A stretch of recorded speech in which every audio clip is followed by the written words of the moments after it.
Hey everybody, it's Mary. Welcome back to the channel. We're having a lot of fun today playing with some more fall themed cards. I am really enjoying it. There is a spark in me lately that I haven't seen in a long time, and I think it really does have something to do with the change in the weather. Again, 7 years that I've been in the tropics. I know some of you are like, shut up, Mary. I don't know why you're complaining about that. We'll see what you're saying in February when it's freezing out. And I know that's coming, but I'm having a good time. Okay, so let's get into the card here. I'm using this adorable Lawn Fawn caramelized apple type stamp. The sentiment's adorable. It says, "You're the caramel apple to my eye," or in my eye. That's the phrase. And so what I'm going to do is I'm going to show you how I'm coloring a red one and a green one. So I've never actually had a caramel apple. I don't know, can I call myself an American?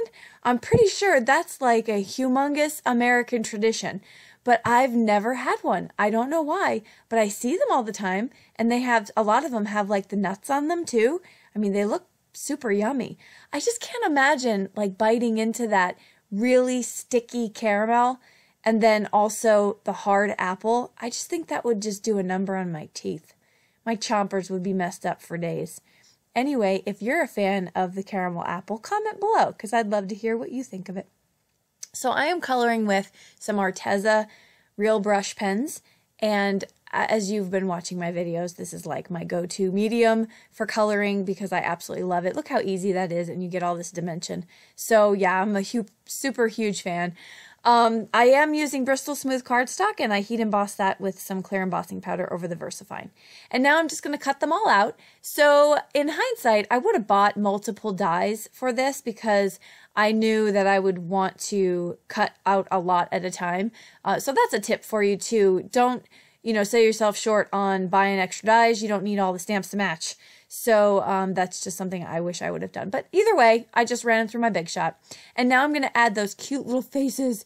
One of them is a winky face, and one of them is just a regular smiley face. So cute. So on the bottom where all the caramel is, I am going to be adding some Nouveau Glaze, and I love that look. And that's going to be, because I think of caramel, I think of like super shiny, sugary goodness, right? So that's why I'm adding that. Okay, I'm going to pull out this Echo Park fall leaf stencil here, and I have it actually my magnetic mat underneath, so I have the magnets holding that stencil down, which I love. I don't have to keep using up tape. And I'm just going to use these beautiful, gorgeous fall colors from Distress Oxide line. And I'm going to just put this all over my card panel. I am using Bristol Smooth, I want to say, for this. Bristol Smooth and watercolor cardstock would work beautifully with Distress Oxides. In fact, oxides work pretty much on everything. And then here's the look that you get. I'm going to show you the card here. We're going to stop for a second and talk about this card. How I finished this card, I backed it on a brown piece of cardstock, and then I cut out a piece of vellum from a heart. And that's going to sit behind just to kind of break that up a little bit. I popped up my caramel apples, and then I added some really pretty sequins that I got in an order one time. So I really wish I could link those for you, but I cannot. And that would finish this card. Okay, so moving into the next card, I did not want to wipe off all that amazingness, so I decided to take my Ranger Mister and just spray it down with water, and then I'm going to put a piece of watercolor cardstock on top of it. At first, when I first picked it up, I was not impressed, but after I stared at it for a second, I started to see the leaves come through the picture on it. So it's actually really pretty, and I plan on doing this technique more in the future. It just looks great. So ignore the 3 cards on the upper side there as I draw attention to them by saying something about them, but I'm actually going to do those in a different video. I'm going to show you some more fall cards later on.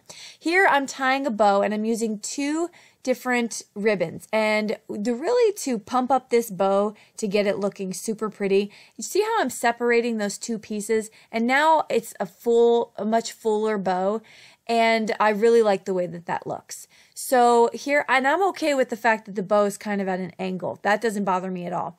But there are ways to get your bow more straight. I can show those tips to you in a future video as well. So I just wanted to show you that bow up close. And then I'm going to use some fabric scissors here, and I'm just going to snip those off. Those fabric scissors cut like butter. I don't know what brand they are, but if you buy scissors specifically for fabric, they're going to be good, most likely. Okay, so here I am going to stamp on this panel. Happy Autumn. This is a very old Hero Arts stamp set that I had. And yeah, I don't even think it's, I'll look for it, but I don't even think it's around anymore. But I say use up what you have in your stash. And then here I have this Hello Fall from a die set from Echo Park. It came with the tree and then this sentiment here, Hello Fall. So I'm going to use some gold on top, and then I'm going to back that to make a shadow with some brown cardstock, and then use some liquid glue to put that down right onto my panel. And then I'm going to show you how I finish off this card as well, so you can see some still shots here. This is one of my favorite looks of the fall season. I absolutely love it. I just think it's abstract and pretty, and it was a lot of fun to do. So there's some close-ups of that one. And that's it. This was a really short, quick video just to bring a little bit more fall your way. Thanks so much for stopping by. I will link everything I use that I could find in the description below. And don't forget to hit subscribe so you don't miss anything from me. And then also, don't forget to find me on other forums. I'm on Instagram, I'm on Facebook, Pinterest, all Mary Polanco Designs. And I will see you all in the next video. Bye-bye.